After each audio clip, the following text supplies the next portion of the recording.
But صاحب article 370 اور 35A Bharat نے اس میں تبدیلی کی، کشمیر کی جو آئینی قانونی حیثیت تھی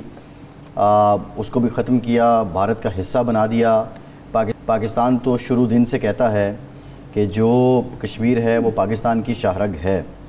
اب جو اس وقت آپ کی پاکستان کی سفارتی سطح پہ جو کاوشیں ہیں، آپ کیا سمجھتے ہیں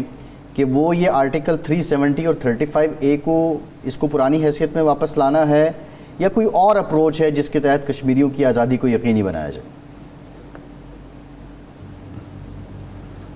بسم اللہ الرحمن الرحیم۔ جی بھائی، جس طرح اس وقت پوزیشن ہوئی، جب جو آرٹیکل 370 اور 35A کو منسوخ کیا گیا اور کشمیر کی جو خصوصی حیثیت تھی اس کو ختم کیا گیا، یہ صرف ہندوستان نے اپنے آئین کی خلاف ورزی نہیں کی، بلکہ بین الاقوامی سطح پہ جو اس کے قانون تھے اس کی بھی کھلم کھلا غیر آئینی خلاف ورزی کی ہے۔ تو جس طرح آپ نے کہا کہ پاکستان کو پاکستان کے ہمارا تو وکیل بھی ہے، ہمارا محسن بھی ہے، اور پاکستان ایک فریق ہے، مضبوط فریق ہے اس مسئلے کشمیر کے حوالے پر۔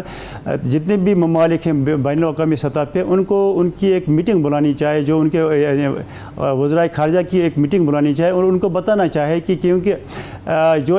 کشمیر ایک متنازع خطہ تھا، اور متنازع خطے میں کوئی بھی ملک اپنی مرضی سے اس کی وہاں ڈیموگرافک چینج نہیں کر سکتا، وہاں کوئی تبدیلی نہیں لا سکتا، سیاسی ہو یا وہ زمینی تبدیلی ہو۔ یہ تو کھلم کھلا خلاف ورزی ہے بین الاقوامی قوانین کی۔ لہٰذا اس میں پاکستان کو مضبوطی سے آگے آنا چاہے، آگے بڑھنا چاہے، اور جو جتنے بھی ممالک ہیں، چاہے وہ ویسٹرن ہے، چاہے وہ اسلامی ممالک ہے، یا چاہے وہ اس کا بر صغیر کے ممالک ہیں، ان کو بتا دینا چاہے کہ ہندوستان کس طرح غیر آئینی اور غیر اخلاقی طور پر اقدامات اٹھا رہے ہیں کشمیر کے۔ چونکہ یہ جو اس نے آرٹیکل ختم کیے، پتہ ہے اس کی ایک لانگ ہسٹری ہے۔ کیوں 47 سے جس وقت سے ہندوستان کشمیر پہ قابض ہوا ہے، تب سے لے کر آج تک کشمیریوں نے کبھی بھی بھارتی سامراج کو قبول نہیں کیا، اور انہوں نے اس کے لیے اپنی سٹرگل شروع کیے سیاسی طور پہ بھی، اور لاسٹ پہ جب ان کو لگا کہ ہندوستان کیا اس کا نام ہے، لاتوں کا بوت ہے، باتوں سے سننے والا نہیں ہے، پھر انہوں نے عسکری جو ان کا حق بھی بنتا ہے بین الاقوامی سطح پہ، عسکری جدوجہد بھی شروع کی۔ اس لیے شروع کی تاکہ ہندوستان کو یہ معلوم ہو جائے کہ کشمیری کسی بھی صورت ہندوستان کی سامراجیت کو، ہندوستان کی غلامی میں رہنا نہیں چاہتے۔ اور جس طرح ہندوستان آیا تھا، اور پھر خود ہی ہندوستان جب اس کو کیا اس کا نام کشمیریوں نے وہاں رجسٹر کیا، تو وہ خود بین الاقوامی سطح پہ گیا، ادھر اس نے اپنے وہ قرارداد جمع کروائی، کہ ادھر اس نے وعدہ کیا اقوام متحدہ میں بھی، اور ان کے جو وزیر اعظم تھے آنجہانی نہرو، وہ سری نگر کے لال چوک میں کشمیریوں سے اس نے یہ وعدہ کیا تھا کہ جو ہی کشمیر میں حالات تھوڑا نارمل ہو جاتے ہیں، ہم آپ کو یہ حق دیں گے کہ کشمیری چاہے پاکستان کے ساتھ جانا چاہے تو ہمیں کوئی اعتراض نہیں ہے، پاکستانی بھارت کے ساتھ رہنا چاہے ہمیں کوئی اعتراض نہیں ہے۔ لیکن آپ کو پتہ ہوگا، آپ کو ہندوستان کی ہسٹری پتہ ہوگا بنی۔ بٹ صاحب قطع کریں معاف، یہ تو ایک تاریخی حقیقت ہے کہ جواہر لال نہرو کے دور میں ہندوستان خود سلامتی کونسل میں گیا، جنگ بندی کرائی، وعدہ کیا، اس کے بعد ایک جو استصواب کمیشن آیا، وہ آ کے باقاعدہ یہاں تاریخیں تک طے ہوگی، پھر نہیں ہو سکا۔ اب اس وقت صورتحال یہ ہے کہ جو حالیہ الیکشن ہوئے، الیکشن پہ بڑا ناز تھا، اس میں بی جے پی نہ صرف الیکشن میں امیدوار کھڑے نہیں کر سکی، بلکہ جو بھی مخالف تھے یا ہندوستان نواز تھے، سب کے سب ہار گئے۔ اب اس الیکشن کے بعد کشمیر میں، جموں اور کشمیر میں جد و جہد آزادی کس مرحلے پر ہے، اور آپ کیا توقع کرتے ہیں کہ کہیں عالمی ضمیر جاگے گا اور آپ کی سنوائی ہوگی؟ ہاں، دیکھیں آپ نے بڑی اچھی بات کی ہے۔ دیکھیں ہندوستان کے 10 لاکھ فوجوں کی موجودگی میں، نہ صرف 10 لاکھ فوجی بلکہ جو ان کی بھی انٹیلیجنس ادارے ہیں، وہ میں نے اگر ہم شامل کریں گے، یہ 12 لاکھ سے تجاوز کر جاتی ہے اس کے موجودگی میں۔ اور دوسری بات، اب بھی اس کے باوجود بھی ہندوستان کو یہ خوف ہے کہ کشمیری پھر بھی میرے نہیں بنیں گے، کشمیری پھر بھی آزادی کے نعرے سے دستبردار نہیں ہو جائیں گے. انہوں نے جو ان کا اس وقت موجودہ گورنر ہے اس کے اختیارات میں اور مزید توسع کی، کیونکہ جو ان کو ایک خوف ہے جو آنے والی حکومت ہوگی، جب بھی کبھی جو ہندوستان کی طرف سے الیکشن ہوتے ہیں وہاں جب بھی وہ الیکشن ہو جائیں گے تو وہاں حکومت آئے گی تو وہ پھر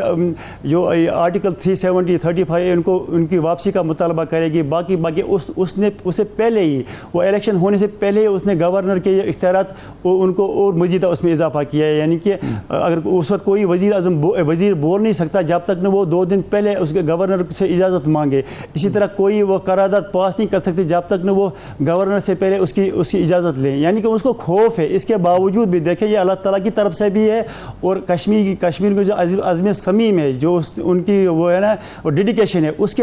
کے سامنے ہندوستان بے بس ہے. اس لیے وہ روز بروز اپنے قوانین میں بھی تبدیلیاں لا رہا ہے، اپنے فوج میں بھی اضافہ کر رہا ہے، اپنے جو ظالمانہ اس کے ہتھ کنڈے ہیں ان کو بھی استعمال کر رہا ہے. لیکن اس کے باوجود بھی اس کو خوف ہے، کیونکہ کہتے ہیں چور کے داڑھی میں تنکا. اس کو پتہ ہے میں غلط ہوں، میں ایک سامراج ہوں، میں ایک قابض ہوں، لہذا کشمیری نے کبھی مجھے قبول نہیں کیا، آئندہ بھی قبول نہیں کریں گے. تو اس طرح اس حوالے سے ہمارا یہ ماننا ہے کہ اس کو ایک خوف ہے اور اس کو خوف میں مبتلا ہی رہے گا. دیکھیں ابھی لوگ کچھ کہتے ہیں کہ کشمیر میں تحریک ختم ہو گئی یا کمزور ہو گئی. مجھے بتائیں اگر یہ کمزور ہو چکی ہوتی یا ختم ہو چکی ہوتی پھر جو آج کل ہندوستان تمام تر اس فوجی آپریشنز کے باوجود اپنے نئے قانون پاس کرتے ہیں کشمیر میں، تو یہ تو خوف ہی نا. اس کو پتہ ہے نا کہ کشمیری مجھے کبھی انہوں نے پہلے تسلیم کیا نہ اب تسلیم کریں گے، بلکہ جب بھی کشمیریوں کو کوئی ریلیکسیشن مل جاتی ہے، جس وقت بھی مل جاتی ہے، وہ پھر سڑکوں پہ آئیں گے، وہ پھر آزادی کا نعرہ لگائیں گے، وہ پھر کہیں گے ہم پاکستانی، پاکستان ہمارا. اس کو ایک خوف ہے اور خوف رہے گا، کیونکہ جو بھی ہوتا ہے نا یہ جو کیا اس کا نام ہے جو یہ سامراج ہوتا ہے، جو قابض ہوتا ہے، اس کو پتہ ہوتا ہے میں غلط ہوں، میرے اقدامات غلط ہیں، ہر وقت لوگ اس کے مخالف ہو جائیں گے. لہذا اسی خوف کی وجہ سے اسی خوف میں مبتلا رہ کے ہندوستان مطمئن نہیں ہے. وہ بالکل بٹ صاحب اب آپ ہندوستان کی بات کر رہے ہیں، یہاں ہم یہ دیکھیں بی جے پی کی جو حکومت ہے اب تیسری بار، اور ان کی ایک اپنی اسپیسیفک پالیسیز ہیں، انتہا پسندی کی طرف رجحان ہے. اگست 5 کا اقدام بھی انہی کا کارنامہ ہے. دوسری طرف کانگریس ہے، جب یہ اقدام اٹھایا گیا اس وقت راہل گاندھی نے سری نگر آنے کی کوشش بھی کی تھی، انہیں روکا بھی گیا تھا، کسی حد تک مخالفت بھی نظر آئی تھی. تو کشمیریوں کی بی جے پی کی نسبت کیا کانگریس سے کوئی امیدیں ہیں کہ کم از کم ان کے دور میں کچھ بہتر ہو جائیں گے حالات؟ نہیں بھائی، یہ آپ کہتے ہیں نا کہ وہ کالا سفید کا بھائی ہوتا ہے. اب میں وہ ٹرم نہیں دہراؤں گا کس حوالے سے بات کی جاتی ہے. دیکھیں کانگریس وہ میٹھی چھری ہے، کانگریس بھی ان سے زیادہ ہی ظالم ہے. ایسی کوئی بات نہیں. اب یہ 30 آرٹیکل 370 یا 35 اس کو اندرونی طور پر کانگریس نے ہی منسوخ کیا تھا. کانگریس پہ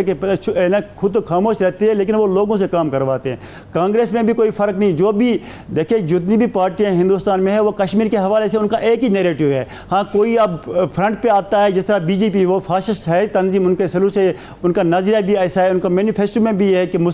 جس نے بھارت میں جس نے رہنا ہے ہندو بن کے رہنا ہے یا بھارت میں رہنا ہے تو شری رام کہنا ہے، یہ تو ان کا مینیفیسٹو ہے. لیکن جو ان کی باقی تنظیمیں دیکھیں، اگر بی جے پی نے یہ جو اس وقت شب خون مارا کشمیر پہ، کانگریس کدھر تھی؟ کانگریس باہر نہیں نکل سکتی تھی، کانگریس احتجاج نہیں کر سکتی، یا جو ان کی باقی تنظیمیں تھیں وہ احتجاج نہیں کرتے تھے، لیکن وہ انہوں نے احتجاج نہیں کیا، وہ باہر نہیں آ رہے، انہوں نے کوئی دباؤ نہیں ڈالا اس پہ، کیونکہ اندرونی طور پر سب جماعتیں بل بیٹھے ہیں اس پہ خوش ہیں کہ اس نے آرٹیکل ختم کروایا، اس نے کشمیر کا یہ ہے. ان کو شاید یہ پتہ انہوں نے یہ سمجھا کہ اب مسئلہ کشمیر ہمیشہ کے لیے ختم ہو جائے گا. لیکن ان کو یہ غلط فہمی ہے، کشمیر جب تک ایک کشمیری بھی زندہ ہے وہ کبھی بھی ہندوستان کو تسلیم نہیں کرے گا، کبھی بھی ہندوستان کی سامراجیت کو یا ہندوستان کی غلامی کو قبول نہیں کرے گا، بلکہ کشمیریوں کا یہ عزم صمیم ہے ہم شہادت کو ترجیح دیں گے غلامی پہ. تو لہٰذا جس طرح آپ نے کہا، میں کہتا ہوں میرا تو یہ ماننا بھی ہے کہ جو بھی پارٹی، خاص کر کانگریس تو میٹھی چھری ہے، وہ ایسی وہ نہیں کہ وہ دودھ کی نہر یا شہد کی نہر ہے، کیونکہ کانگریس کی حکومت میں کانگریس کا ہی وزیر اعظم تھا پہلے، جس نے کشمیریوں کے ساتھ وعدہ کیا تھا کہ میں آپ کو پہلے سائڈ کا حق دوں گا، لیکن پھر وہی مکر گئی. کانگریس تو کتنے سالوں کی، اس نے تو بہت سال وہ ہندوستان پہ حکمرانی کی، لیکن اس کے دور میں پھر کبھی وہ موقع ہی نہیں اس نے دیا کشمیریوں کو کہ وہ ان کو اپنا حق دے. لہٰذا اگر آپ میں یا کوئی میرا ساتھی, کوئی میرا عزیز, کوئی میرا دوست یہ سمجھتا ہے کہ کانگریس اور بی جے پی میں فرق ہے, ہاں ایک چیز یہ ہے کہ وہ چونکہ بی جے پی فرنٹ پہ آتی ہے, وہ وبا کی دول کہتے ہیں میں ایسا کروں گی, لیکن جو کانگریس ہے وہ پیچھے پیٹ پیچھے چھرا گھومنے والی تنظیم ہے. اسی طرح جو اس کے ساتھ جو بھی خاص کشمیر کے حوالے سے اور پھر مسلمانوں کے حوالے سے ان کا ایک ہی نظریہ ہے. ہاں کوئی چونکہ میں نے جس طرح کا کوئی منہ پہ کہتا ہے, کوئی پھر وہ پیٹ پیچھے وہ ان کی نرم پالیسی ہے, لیکن ہے تو یہ سیم ہے. سیم کشمیر کے حوالے سے خاص کر اور پھر مسلمانوں کے حوالے سے ان کی ایک ہی پالیسی ہے, چاہے وہ کانگریس ہوئی, چاہے وہ بی جے پی ہوئی, چاہے وہ جنتا دل, جتنی بھی پارٹیاں ادھر ہیں ان کا تو اسی حوالے سے نیریٹو ہے کشمیری کے اور مسلمانوں کے حوالے سے.